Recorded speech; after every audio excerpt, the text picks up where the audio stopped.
The number one selection thus far for the Trump team are the heads of the Department of Government Efficiency, the smartest men in any room, the duo of Vivek Ramaswamy and Elon Musk. This is what we can expect. Here is Vivek last year. And large-scale mass layoffs are absolutely what we will bring to the D.C. bureaucracy, both because it is necessary and it is sanctioned by the law of the United States of America. And we all know Elon's uncompromising style by now. There was all of the criticism. There was advertisers leaving. We talked to Bob Iger today. I hope they stop. You hope? Don't advertise. You don't want them to advertise? No. What do you mean? If somebody's going to try to blackmail me with advertising, blackmail me with money, go f yourself. But go f yourself. Is that clear? I hope it is. Number two selection, another pick that had the left losing it and beclowning themselves by slamming a man with superb credentials. It's Trump's Defense Secretary Peter Hegseth, first to the meltdown. He also picked, you ready? Co-host of Fox and Friends Weekend. Not even like regular. Weekend. Pete Hegseth? Yeah. Okay, Pete Hegseth. And he's picked him to be U.S. Secretary of Defense. Now, MAGA supporters and detractors are trying to figure out what? Because of this pick. Now to the number three best Trump selection thus far. And it's a woman who not long ago was running to be president as a Democrat. But the Democrats didn't want her. She was too honest, too normal, too patriotic. And let's not forget how she ended Kamala's first run to be president. She put over 1,500 people in jail for marijuana violations and then laughed about it when she was asked if she ever smoked marijuana. She blocked evidence. She blocked evidence that would have freed an innocent man from death row until the courts forced her to do so. She kept people in prison beyond their sentences to use them as cheap labor for the state of California.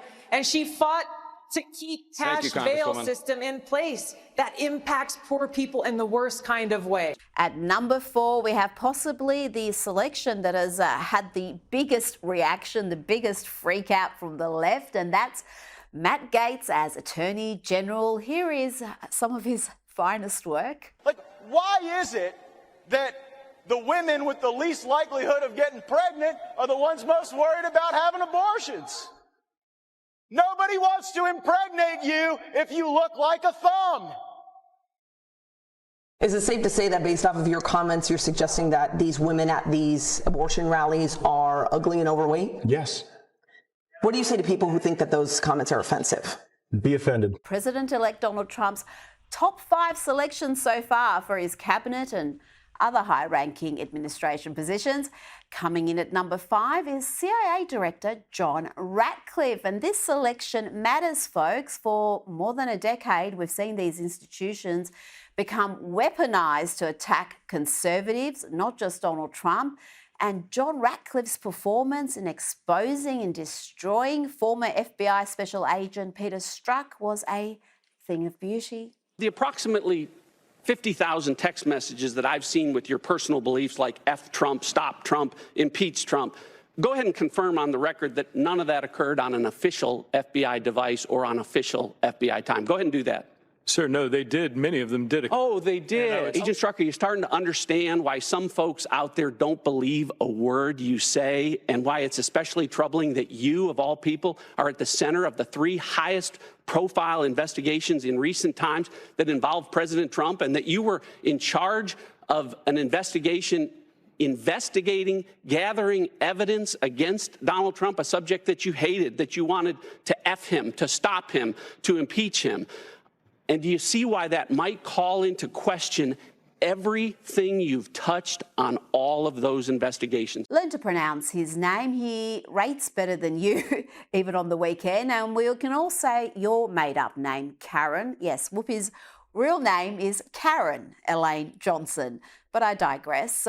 Let's get back to her bad-mouthing a veteran with an exemplary record. Is this the guy who's qualified to make decisions about the most powerful military in the world, who clearly does not know anything about the military? You know, and also I feel insulted. I'm a morning TV host, and I've been here the longest. Yes. Where's my ambassadorship to Italy, Donald? Such miserable fools, and they weren't alone. Here is Democrat Elizabeth Warren, Pocahontas, having a go.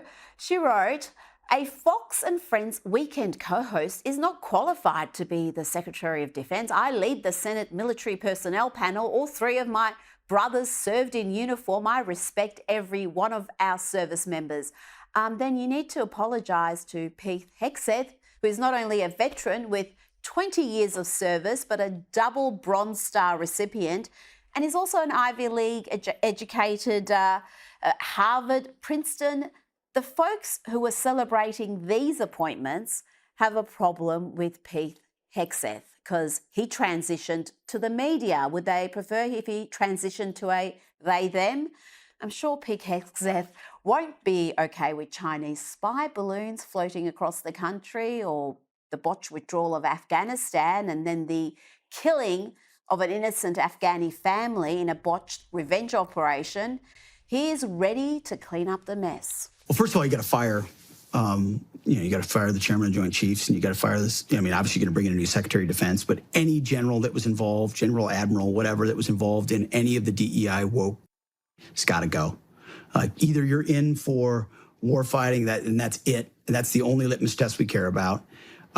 You got to get DEI and CRT out of military academies, so you're not training young officers to be baptized in this type of thinking. And you have to reestablish that trust by putting in no-nonsense warfighters in those positions who aren't going to cater to the socially correct garbage. And second term will be markedly different from the first. It's clear his transition team has been working for months now to put this team together. The selection... Up with education, down, down with deportation. Up with education, down, down with deportation. I got a message to the millions of illegal aliens that Joe Biden's releasing our country in violation of federal law.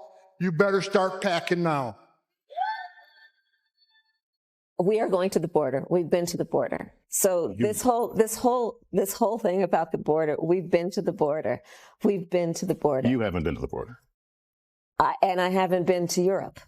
And I mean, I don't understand the point that you're making. I hear a lot of people say, the talk of a mass deportation is racist. It's threatening to the immigrant community. It's not threatening to the immigrant community. It should be threatening to the illegal immigrant community. Is there a way to carry out mass deportation without separating families? Of course there is. Families can be deported together. This is a good story. I love this one. Have a look at this. This is Kamala Harris and Jill Biden. And see if you can detect the pure hatred here. They're sitting together for Veterans Day commemorations in the Capitol. Watch as they fail to interact in any way. Kamala looks over a few times, but Jill is not having it, gives her nothing. And when you look at what happened before Kamala sat down, you see that Jill does not even acknowledge her. Kamala comes in, she's greeting people, she takes her seat, and Jill did not even acknowledge a woman who a few days ago she was supposedly endorsing full-heartedly. Look at the smiles, though, when Donald Trump visited the White House earlier today. Jill, Joe, Donald, they look like the best of friends. Look at that. I've never seen them so happy. Interesting interaction. I don't know if I'm reading too much into it.